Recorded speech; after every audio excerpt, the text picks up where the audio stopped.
प्रभाते money रामचिंतित Java, पुढे वैखरी राम आधी वदावा.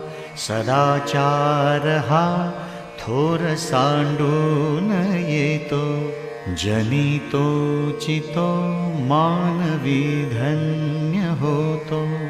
मना वासना दुष्ट कामान ये रे, मना सर्वथा पाप बुद्धि नको रे.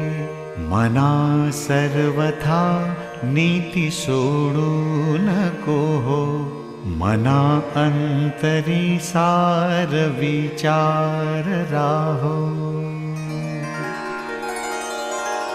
मना पाप संकल्प सोडून द्यावा, मना